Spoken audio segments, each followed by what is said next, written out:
Hey guys, welcome back to Kerbal Space Program, and like a junkie who's just ran out of cash, it's time for us to do anything possible to get the science to go up to the Mun. You will see at the top of my box, or you did see at the top of my box there, we had 58 science and we're after 90. So I took on 2 contracts to test this tiny little engine at the bottom here, and the other thing is to test a radial decoupler. Both are, well, they're not a high altitude test, they're fairly low altitude tests. But we threw together a tiny ship like this, and basically just watched the contract requirements to make sure everything got done as and when it was supposed to. The radial decouplers went well, and we slightly overshot the test zone for the tiny little engine here, but thankfully we have the test program on the little drop-down menu there, so we could just very quickly test this in flight when everything was met. Aimed for the launch pad, because obviously we want the maximum amount of returns possible, and well, there we go. Boom. Job done. So that puts us up to 113 science. That's more than enough to buy the fuel lines that we're after. Unfortunately, not enough to buy either the support struts or any other science, which would have been great. So we went in, had a word with Gene Kerman. We were like, hey, dude, what can we do on the way to the Mun? As it turned out, we could do orbital science, and we could do the Explore the Mun contract, which is fair enough for me. I think we can go away quite nicely with those 2 contracts and get stuff done. So it's time to build a new spaceship, and my main thought whilst building it is getting as much science as possible when I'm on the Mun, so that I don't have to do too many return trips. Now, with the science that I've got available to me, that being the materials being the goo canister, they are what's known as like global science when you're up in high orbit and low orbit, so I only need to do them once. I'm also going to land on the surface of the Mun, which is going to require lots of science because they're like ridiculous numbers of biomes, but we'll worry about that later. We're just going to do high altitude, low altitude, and then we're going to touch down and do some science wherever it is we land. So that's what I'm doing here. I'm putting 3 sets of science around the outside. You'll notice that I've put decouplers between that and my little internal vessel there. The main reason being is I have no intention of bringing these scientific experiments back with me. I'm just going to get all the results and get the Kerbal, well, get Jeb to bring them back.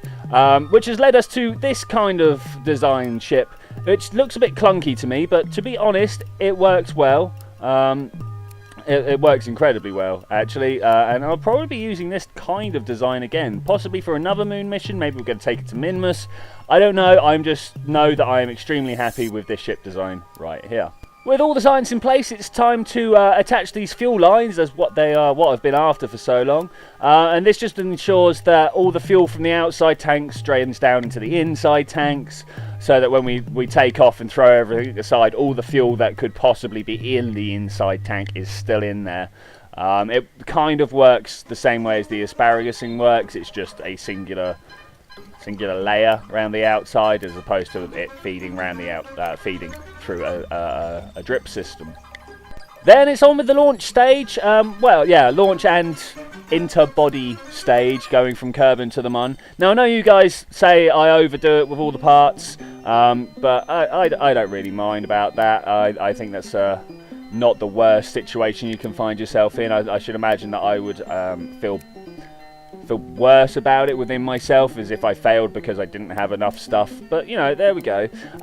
You'll notice here that I've done something that I don't normally do. What I've done is I've put a fuel tank on the decoupler and then just stuck something on top of it, and that is going to come back and bite me quite hard later on. It takes me a long time to figure out that, but we will get to that at the time. So what we're trying to do here is set up an asparagusing system. So what I've done is I've set up one layer of it, fuel tanks and external boosters, leaving off the fuel lines because they've got to be different, which for some reason I forgot at this point in time. We've rearranged all the staging so that every time we copy this out, it copies the staging as well, and everything's all nicely lined up. This is just the nice, easy way that I do my asparagusing. I say nice and easy. Inevitably, things are out of line, and I've done it all wrong. But this is my bad placement, not the system's fault. So we go around and finally put all the fuel lines in place. We basically nominate one fuel tank to be the end stop and one to be the beginning, and then draw a line all the way through with fuel tanks, and then we get this beautiful system right here. Which is all good. We have one final check of the contracts, make sure we meet all the requirements, and hit the launch button. One loading screen later, we find ourselves in this situation where we hit space and launch seems to be going nominal. I need to ease back on the throttle a bit because my liquid fuel at the beginning of the asparagus is burning through quicker than the solid fuel, which is a kind of standard problem of mine. But that's alright, we can do all that. And then, I'm not sure if you noticed there, but when I hit my staging, the solid boosters smashed into the liquid fuel tanks in the middle and destroyed everything, which was not great. It's got to be said, not great at all. So I went round and for some reason thought that rebalancing stuff on the decoupler would be the way forward, but that just happened. Like, that was worse. So I thought Separatrons would be the answer. And as it turns out, yes, they were. But there was one flight in between here and now where, for some reason, the Separatrons didn't fire. They just decoupled and, yeah, didn't fire, as I said. So I did some staging rearrangement to get this on the go. And yay, there we go. Everything is back into normal flight patterns. We're going to start dropping our asparagus fuel tanks, the ones at the bottom end of the fuel lines, if you will. Still a bit of a staging issue. If we watch this one coming up here, boom, the top fuel tanks that I'd stuck on the top explode. Now, the only thing I can assume is that the decouplers give a small push. And where the push is now not central, because there's not fuel tanks top and bottom, there's just an extra fuel tank on top, it's pushing it in an unsymmetric manner. It's pushing the bottom half out, which is making everything lean inwards, which busts the tanks up, which is not great, but there we go. Alright, so we're up at nice and high, and it's time to send some scientific data back to get that first contract done. Ba-boom, done. There we go. That's half the science we needed. I say we needed. That's half the science we were going to get around Kerbin. In fact, that's all the science we're going to get around Kerbin. I'm not sure what I'm talking about here. And then we just try and put ourselves into a nice orbital maneuver, dropping all the space junk that we can before we actually hit an orbital trajectory, so that everything comes crashing back down to Kerbin nicely, because I hate having to dodge debris when I'm up flying around, basically. It's not that I hate dodging debris, it's that I feel obliged to go and catch it and bring it back, and all this stuff, just to kind of clean up the area a little bit, which is a lot easier with Infernal Robotics. I'm not sure what I'm going to do with mods at some point. At some point I am going to start installing mods again, but I don't know when. Alright, anyway, you'll notice that I didn't put a manoeuvre node down for this one, because going to the moon is easy. You just wait until that beautiful body is poking up over the horizon, and you just thrust forwards, hit your prograde, and go for it. And that's pretty much all I do for the next sort of 5-10 minutes or so. Just kind of thrust, set the target up, and get this beautiful thing. 85 kilometer periaps with the moon. Sounds good enough for me. Right, so we're going to accelerate our way up as close as possible, all the way up to the SOI. Because we've got a periap so close to the Mun, I've decided that maybe I should not blep my way through the SOI change, because that leads to slightly skewed physics, which could push us into the Mun, which I wouldn't be good. So this time I decided to put a manoeuvre node down because, well, I just like to know exactly which way I've got to be facing before I get down there, and like to time accelerate my way down, because this is quite a long drop, coming down all the way from here down to there. Now, I thought 85 kilometers would be within the low orbit, and at this point I'm like, I forgot to do the science up in the high monular orbit. Oh well, I'll just have to do the low stuff and then get the high stuff on the way past, ruining my plans to leave all the scientific equipment behind. But that's alright. So right now what we're doing is selecting a landing zone. I'm landing in that crater right there, mainly because it was right on the other side of the planet. Not the planet, the Mun. That was pretty much my main concern there, that it was on the right side of the planet, and more importantly, it was in daylight, and that was something I wanted to do. So, doing the science here, I realised that, yay, we're up high enough to be able to do high orbit monular science, which was great. I really thought that I had gone too low down and completely forgot to do it whilst I was up in the high orbit. But that's right, it turns out that low orbit, the boundary between high and low orbit is actually about 60 kilometres, which, given the size of the SOI, is ridiculously low. But anyway, now that all the high orbital science is done, what we're going to do is take a small jump cut forwards a little bit to, boom, 60 kilometres. Well, yeah, 49 kilometres, close enough. So we can do all the low orbit science. the goo canister, the materials bay. We're going to get Jeb out for a EVA. And before we got Jeb out, we did a crew report so we could get it in, put the crew report in and out to get it out of the crew report bit and put it into the storage area, because that's 2 separate bits in the table that runs the program or something. And then we got Jeb out to go and collect all the science from the experiments around the outside. Twofold, really. One, just because, you know, it's nice to have all the science in the same place. And the other reason is in case I come down too hard and smash up all the scientific experiments, we will have something to come back with and, you know, be all like, yay, not a wasted trip. Anyway, so we're going to screen round orbit a little bit, and we're just waiting until the ship goes over the rim of that crater over there. And that is very hard to figure out. As you can tell, we actually just went over it, but there was no nice and harsh line anywhere to let me know about it. I just kind of went, oh look, we're a bit lower down, we're a bit higher up than we should be at this point. Right, so I'm looking ahead I was looking at the map, and now I'm looking ahead, trying to pick out a nice flat place to put down. Now I'm thinking anywhere around here is good, as long as we manage to avoid one of these craters.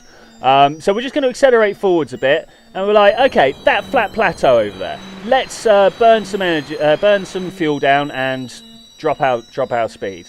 Well, we seem to be coming down inside a crater, which is inside a crater, which is kind of like double what I didn't want to do. Well, I wanted to get inside the first crater, but I really wanted to hit the flat bit of that first crater, not then go inside another crater. But anyway, this is where we are, and Jeb's badass enough to try and deal with it. So on the drop down, we do a few like correctional burns, make sure we are coming straight down, because there's nothing worse than coming down and then one of your landing leg digs in and flips your ship over and you can't correct anything and it all goes horribly, horribly wrong. But that's alright, nothing like that happens this time. We just come down, and like less than 100 meters to go, we are drifting down slower than anything. And there we go! Hey! It took a lot of episodes, but there we go. We have our first Kerbal on the Mun. Whoa! What a rush, guys. What a rush. The first thing I did was hit a quick save, because hitting the quick save should be a reflex action by now, and for some reason it's still not, but I'm trying to program that in there. Then we get out and do some sciencing. Well, I already did all the experimental science. Now I'm going around collecting everything up. And then Jeb has a few things to do out and about here. First thing being, of course, flag planting. It's the one thing I always seem to forget to do, but this is the first Kerbal on the Mun, or at least for this save anyway. And it's about time that I started recognising these amazing feats of Kerbal engineering. We take a surface sample, and we get an EVA crew that is just like out here on the crater floor. And we have a bit of a look around. Now, I realise there is an opportunity here for a screenshot. And screenshots are very much an important part of what goes on here. So I'm like, right, I want to turn the front of the ship round to face the sun. There we go. Perfect. Okay, get Jeb out. Figure out what's going on. Wander on down nicely. And then we spend a little bit of time mucking around trying to find the perfect spot, which that looks pretty good. We've got a nice sort of three-bit system on the go there. So I spent a bit of time EVAing around and flying my ship, and nothing really all that interesting happened, so I cut all that footage out, and here we are at launch, where you saw me throw everything away and start thrusting towards that horizon as hard as I can, because we are going home. So this means we need to locate Kerbin. There it is, nice and simple as that.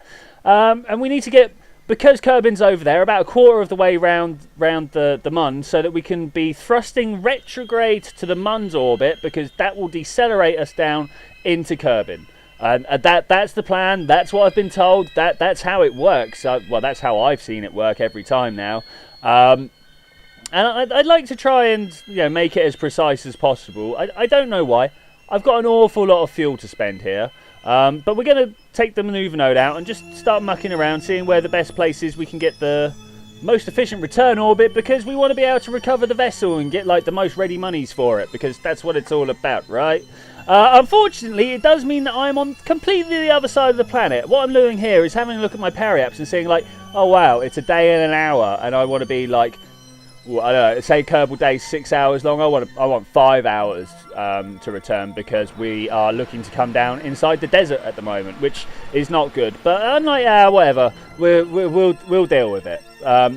So there we go, the manoeuvre's been done and we are deep in the atmosphere now on that return.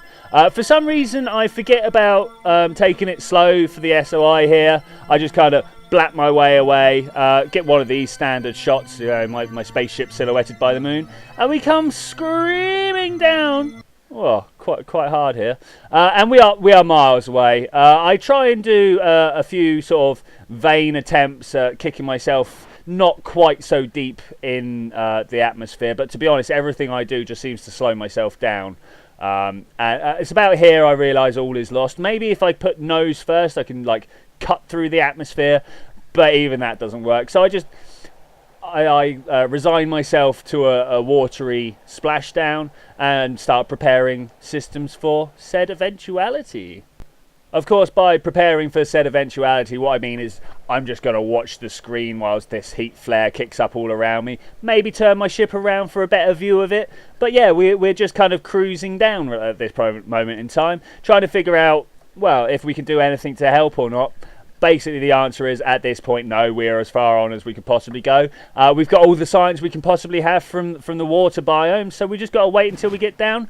200-meter opening of my parachute there, because, you know, I hate the descent. You guys know this by now, right? And here we go. Nice soft touchdown. Leaving me to say, thank you very much for joining me for this adventure. We're about to see how much science I received, but I will see you next time. 621, if you're wondering. I will see you next time, where we're going to go to Minmus, maybe do some more science, and see what other ridiculous contracts we can do. So I'll see you then when we do that. Bye!